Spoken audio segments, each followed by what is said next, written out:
Every pregnancy needs utmost care and attention. But certain pregnancies need a little extra attention. An RH negative mother carrying an RH positive baby is at increased risk of complications. BSV is at the forefront to ensure safe delivery in every RH negative pregnancy.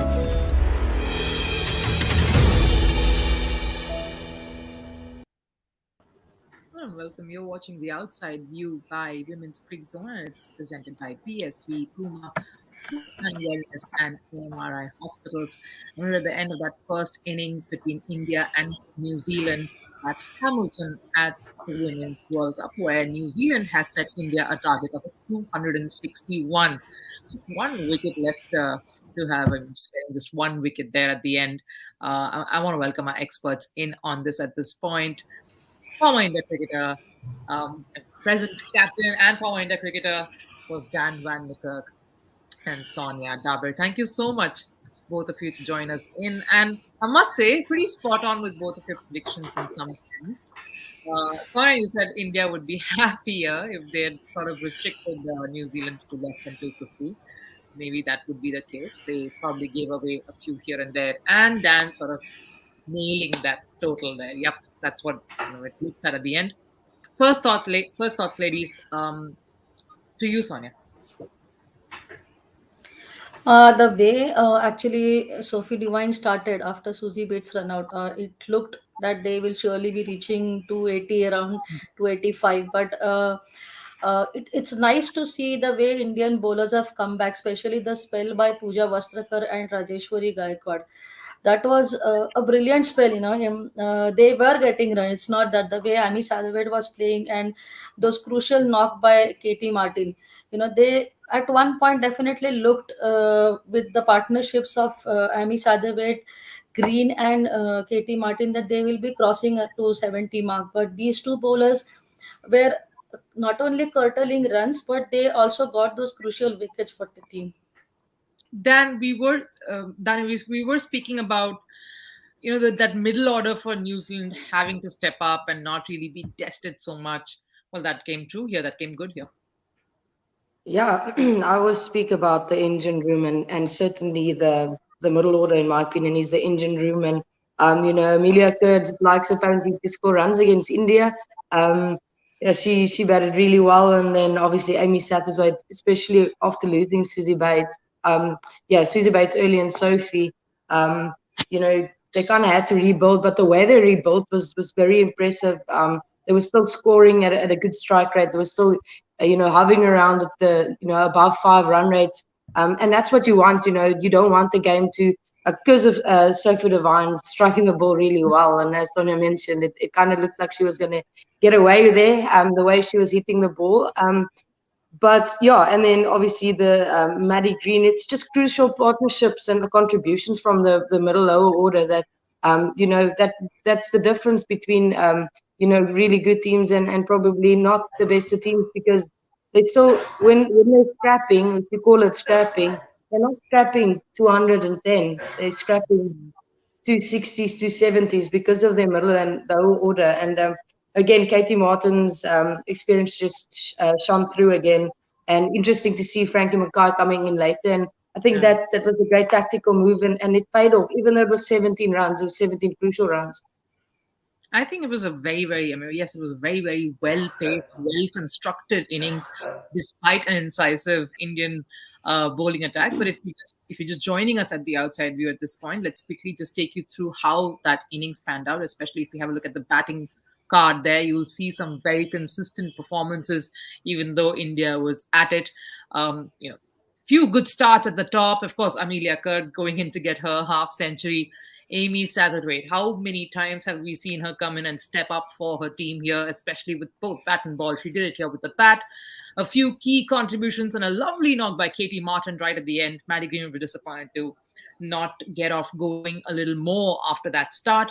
And if we then move over to the bowling card, some outstanding performances there, and we will speak about some of those key contributors as we move in a little further in this show. Now look at that figures, those figures of Pooja Rajeshwari, and a little few others chipping in there here and there as well. But Sonia, just one brief thought about Julian. She's equaled, the most number of wickets by anyone at the World Cup. Quite an achievement. Yeah, sure. I mean, last ball almost she became the highest wicket taker. It just missed by a little margin. She, as I said previously, also she is kind of a bowler. She will know what she's going to do it. How she's going to bowl today and what kind of plan she has for herself, and her involvement in the game is so much that you can see Julan cheering from the right from the first over to the 50th over. That much. I mean, everyone does that definitely, but especially when you are a fast bowler, 22 years of almost international cricket, that is a big thing actually to achieve. And she becoming now the almost the highest number of wicket taker in the World Cups. It's definitely a big thing for the women's cricket overall. Yes, and just sort of guiding everyone under her wing in some sense and taking them forward. Dani, you did mention earlier in the show how impressed you are by some of the youngsters in the bowling lineup, especially Rajeshwari, very underrated, understated bowler. She comes and does her business. Take us through how impressed you were again by her today, and also uh, by. I mean, we probably will speak about Pooja a little more in a while, but yes, let's focus on Rajeshwari for now. Yeah, I think what makes her really good for me is just her consistency, and I mean, sometimes I think also just her natural variations. In my opinion, sometimes she gets the ball to grip and turn, and others just slide on with the arm, and it makes for really tough batting against her because it's very difficult to go across her. So you almost have to play straight all the time. Um, and yeah, and I think that's what makes her so good. It's just the consistency and her areas, and I'd actually I'd love them to actually put a pitch map on, where she pitches the most of her deliveries, because I'd be very surprised if it's scattered. I think it'll be a very close group of balls. So yeah, I think again very impressed by her, and as Sonia mentioned, just her and Pooja, the way they just brought it back for their team. And again, Gaikwad has been doing it consistently for a team, and I'm sure she's the leading wicket taker of this comp at the moment. And I looked at it, and it's only 6 wickets, but I think she's got a few games to get it up there and really make a massive impact. Sonia, a word on Rajeshwari. I mean, I think the kind of experience she brings in shows. Definitely, I would like to agree with Dane, and then I would like to tell you one thing. It's very impressive the way she varies her flight and the pace of the ball. It gets really difficult for a batter to analyze that pace every time and then. And she rightly said that she has that natural variation as well. It gets really difficult for the batter to play those kind of deliveries. Again, the other person we have to speak about, and we spoke about this youngster with her bat, the kind of performance she put in with the bat in her debut World Cup tournament. She's been fantastic. She's been such a joy to watch. And Pooja Vastrakar does it this time with the ball. How brilliant is it for a youngster in her first World Cup to come and do the things that she's done? Dani, we'll come to you first before I go to Sonia.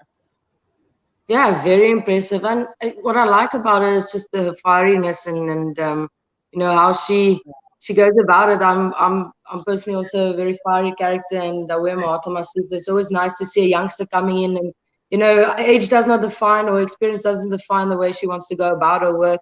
Very impressive, very good lines and lengths. Again, impressed with India. The last time I played against, and I mean, I've been injured for a very long time, but the last time I played, she was actually opening the bowling, and seeing that she came in second change. I was thinking, is that the best? Is that the best move tactically? But I mean, again, she showed that it was, and she nailed her Yorkers, which is so good to see. It's such an underrated ball in cricket these days. Not many players go to it often, and she showed if you go to it and you execute it, it's a hard ball to either way. And I mean, I was very gutted for her not to get that fiver that, the hat trick ball was, in my opinion, on the spot. So, yeah, just again, it's just good to see her. And as you mentioned, she she bats well as well. So I just saw at the back end there, the camera on her and her holding her hamstrings, and Harman was with her, and I'm going, no, not for India's sake. I hope she pulls up really well because they're certainly going to need her the rest of the games. Yes, they definitely do, and just how athletic she is, we're pretty sure that she's gonna pull through this one. But I believe we do have a question from a fan as well at this point on Pooja. If I could just request, yep, Vasant Narain asks us, Pooja was superb. She will carry the baton from Goswami. Her fitness matters for India and she has to be taken care of. Sonia, just your thoughts on, it's not easy. Okay, and he follows up that the Yorkers were boomeresque and was similar to Bumrah's spell against Bangladesh at the World Cup in 2019. Jasprit Bumrah, yes, comparing her to someone who's just as clinical, if not more. But Sonia, it isn't difficult being a pace bowler in subcontinent conditions. It's hard. But just your thoughts on someone like Pooja. And of course, we just hope that all of that wasn't serious. I think she bowled very brilliantly today, and bowling those Yorkers consistently in an over, it is a very difficult thing to do, actually, and especially when you're bowling in the those last overs. Uh, the way she is playing, I think she's just enjoying that responsibility and the role given to her. She is just enjoying, because when you are aware of what your role is in the team, and you want to perform at this stage, you do all these things, and this process follows automatically. You just have to enjoy this responsibility and the role which is given to you, and I'm sure she is doing that. About her fitness, yeah, it is, I hope, even this is not that, what you can say, the will make her miss a match or something, because definitely Indian team needs her in the middle, and I'm sure she'll be coming out fighting back, being fit, more fitter rather.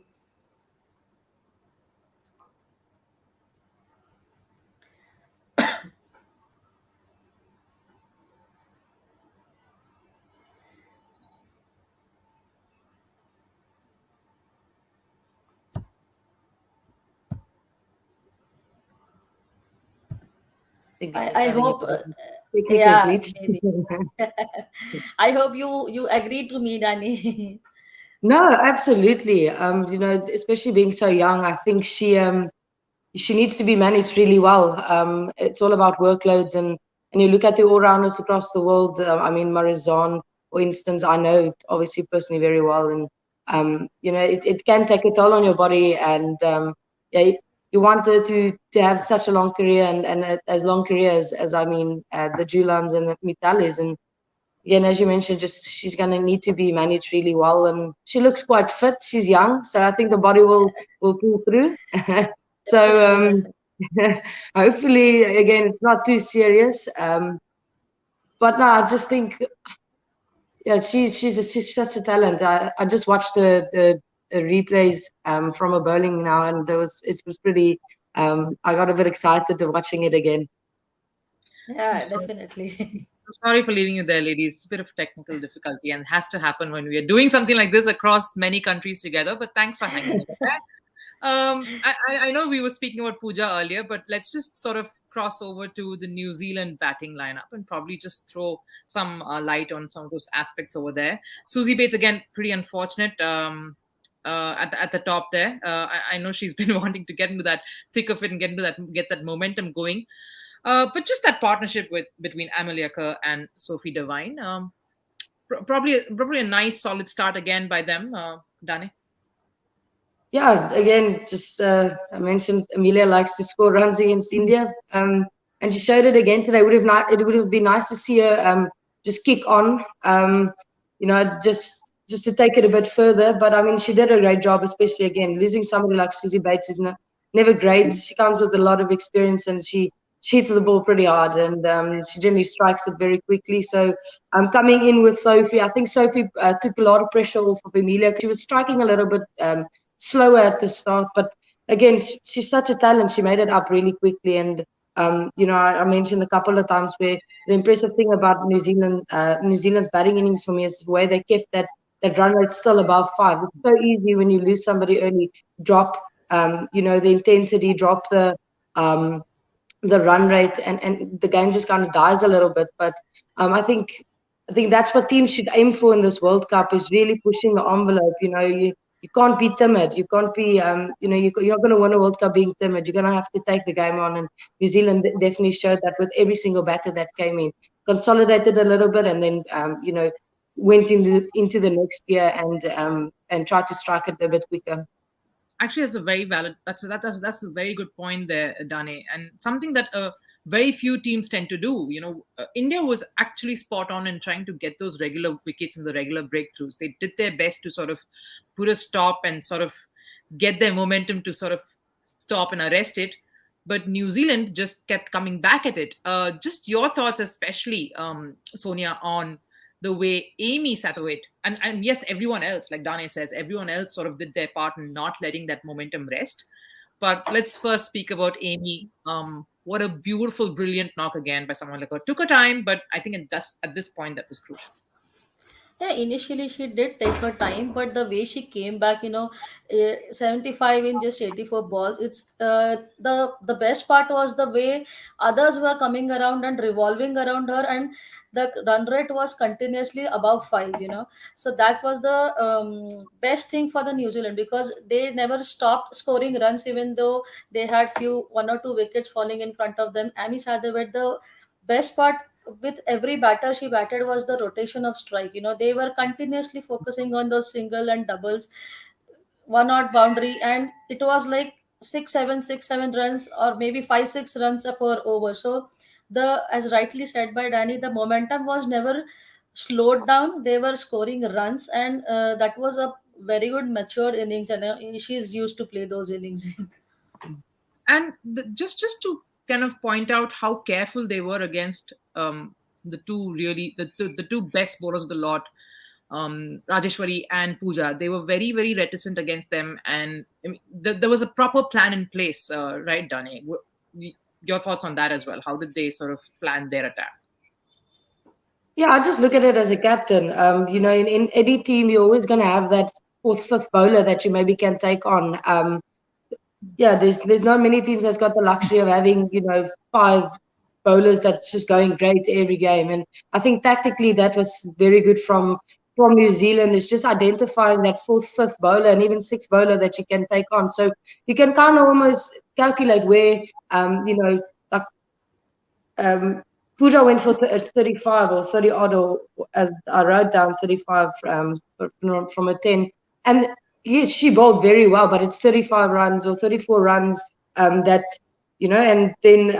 Geiger got 40 odd as well. So that's 70 runs between. So you're looking at a run rate of about 3.5 to close to 4 in that 20 overs. But then you still have 180 balls after that, where you can try and make sure that you capitalize and maximize. And you can see that, for instance, somebody like Deepti, that's generally very good, went for 6.5. So that's where you like tactically can make it up. So I think that was very good from New Zealand, and they showed their experience. And I hope that a lot of teams are watching these games and not just watching it because of watching cricket. It's about watching tactically what other teams are doing, because I think that's the difference between winning and losing at the World Cup, because everything's so tight. Absolutely, Danny. In fact, I think a lot of these teams, especially a team like New Zealand, a team like Australia, the way they construct their innings, it's not about the big shots. It's just about how smartly they've been going about their cricket. Been pretty spot on with that. But if you just have to kind of look through and look ahead to the chase that's coming up and the key components or the key people who are going to be involved in that, just looking at it, India's batting first. There's going to be Yasika coming up at the top with Smriti Mandana. A lot of pressure on her, Sonia. uh, See, I don't think there's only going to be any pressure, because I think the wicket looks really good to bat on. So I would really want to see few batting partnerships coming in the middle, and as the way New Zealand were taking few calculated risk, definitely our batters are going to be doing the same. I am sure. And as I said, that this due factor might come into the picture a bit late, of course, but that might help our batters to play a bit more easily. restricting them to 260 was a very good thing by our bowlers. So now Hmm. the batters have to, not one but a few batting partnerships, like the way New Zealand had, in the middle. The people were the way they were batting around Amy Southwell. Similar kind of batting partnerships are required for the Indian team. Then, because it's not that they cannot chase this target. Definitely, they have chased a similar target in the recent past only. So, as I said, that they need few partnerships which will keep on, and they definitely will have to look at the run rate the way New Zealand were going about. That net run rate was never below 5. So these are the few things I'm sure they will be definitely calculating, and accordingly they will go about it. The 250 plus target is always going to be daunting. Dane, India wouldn't really be that happy with the performance they put in, especially with the bat in their opening game against Pakistan. Sure, they won that game, but they would be extremely disappointed with the way their batters performed. It's now on them. It's the onus is now on these guys to sort of put that performance behind. How are they going to sort of look at it? Because it wasn't a very good performance to come at the back of. Yeah, I mean, I think it's got such a good batting lineup, and that's the thing, though. They just shouldn't put themselves under pressure too much. I think if they put themselves under pressure too much, then weird stuff happen. We know that pressure does weird things to very good players, and I think a lot of pressure on Mandana at the top, in my opinion, just because she's been so reliable for them, and and she's been very good, and she's answered India's call many times. But it's just about I guess, as I mentioned, the engine room, the 3-4-5, Yes. really supporting the start that she gives. And I'm excited to see Asika Bhatia at the top. I think she shouldn't change much. I think she should go out with that youth, that fearlessness, and really take the game on. Seen some glimpses of her, and I mean, a definite a star in the making. So I think it's just about backing what they've been doing, because I mean, we know a confident India batting lineup is a dangerous batting lineup, and so is any team. But they bat way down. Yeah. I mean, you've got Pooja that's coming into her own as a batter as well. Um, so it's just about setting up the game for those players coming in and just finishing it, instead of putting too much pressure on them and giving them too much work. But as you mentioned, the writing's on the wall. India need to get they need to get the target, and they need to find a way to do just that. Sonia, there's been a bit of a sort of inconsistency to the middle order for India over the last few years, much like their male counterparts. I think this is something that both the teams sort of have tried to crack it over the last year and a half. Harmanpreet, had a bit of a rough patch, sort of finding her feet. We know she came out in the open speaking about mental health and all of that valid issues that's affecting everyone across the world. Mithali also hasn't really been in the purplest of patches. Those are really, really like what Dani says. The engine room has to sort of fire in such a huge target, isn't it? Yeah, I mean, about Harman, I'll say that she has been, there has been ups and downs definitely in the run scoring department when it comes to her, but I'm sure she is getting back. It is not that she is not timing the ball or it is something like that. It's just a matter of spending time over there, and Yes. she's been doing that. It's not that she's not done that. She had a century, then she Yeah. had a half century. So I'm sure she'll be confident about coming in batting. And about the middle order, it will be very interesting today to see who comes in at number 3 after two left-handers. Mm. So it will be very interesting. But if you ask me, I would want Mithali to come in at Yeah. number 3 today. Today, definitely. Yeah. But as rightly said by Danny, that the middle order, should be supporting each other. And again, I'll say that batting partnerships, those should be the main aim for those 3, 4, and 5 number batters, because after that you definitely have Sneharana and Pooja Vastrakar who can bat. We all seen that. Yeah. But uh, score for them to come and score around 100 runs. Instead of that, if they have to score about 50, 40, 50 runs, that will be a bit easier job for them. you Mm. know so uh, I feel that the batter should be revolving around Smriti Mandana and Mithali today. Yes, and it's not going to be as easy. Of course, we had Sneh and Pooja sort of rest the momentum away, but against this bowling attack, we've got the Yeah. Kerr sisters, we've got the Tahuhu. It's not going to be easy at all. Dane, just your thoughts on how incisive and clinical New Zealand has been with the ball as well, and they've sort of not really depended on one person, unlike the Indian batting lineup at the top. They've sort of made sure someone or the other keeps stepping in. Yeah, look, it's a handful of bowling attack that I think just the variation that they have. They've got an off spinner that came back in Mackay, and then you've got Amelia Kerr that people are still struggling to pick her. She's such an incredible leg spin bowler. Jess Kerr's sister has gone really well with those in duckers. She's been very economical, and then Sophie Devine is I feel like sometimes she underbowls herself. I think she's very skillful. And then Leah Tahu, just bringing the pace attack at you. They've got Hannah Rowe as well. That's gone Yeah. very well. So, I mean, we're speaking about 5, 6, 7 bowlers. Yeah, that we're speaking about bowlers. We're not saying, that it might be an all-rounder. We speak about people that's been bowling for quite a bit. So, I think it's going to be a handful for India. But, I mean, that should be the exciting part for them. It's just the challenge and stepping up to the occasion and, really challenging yourself. I see the opening with Frankie Mackay, which is interesting, obviously bowling to the left-handers. And I think this is a great opportunity for Yastika to just get in her work and really kind of take it to them because they can only be 2 outs. So kind of see it as a T20, why not? All right, I'm sure that the ladies have taken in, so it's time for action. But just closing thoughts and comments, ladies. Just any predictions at this point? I mean, we always want to keep you in the hot spot. So, well, Sonia, I'll go first then. It's actually, I hate being in the hot seat because I'm afraid somebody's going to listen to me like, oh no, Dana doesn't want anyone to win. Especially the Indian fans, they get quite upset. So my prediction is We just love going you, to Dani. be that Yeah, Mandana's going to score a century today. That's my prediction. nice. Oh, Sonia, do you have a winning prediction? yeah. It's. I won't say that it is easy, but definitely gettable score. I will say. All right then. I like to hear that from Danny.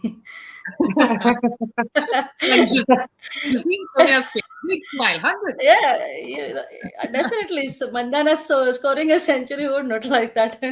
Santana's Korean century could only mean India probably inching that much closer to the throne. That's why I completed the later part. Well, we want a good contest as we always hope for here at the Outside View. But thank you so Definitely. much for taking us through that, Dani and Sonia. We'll be with you as always after the match as well. But thanks for watching and stay on and watch the game and come back in.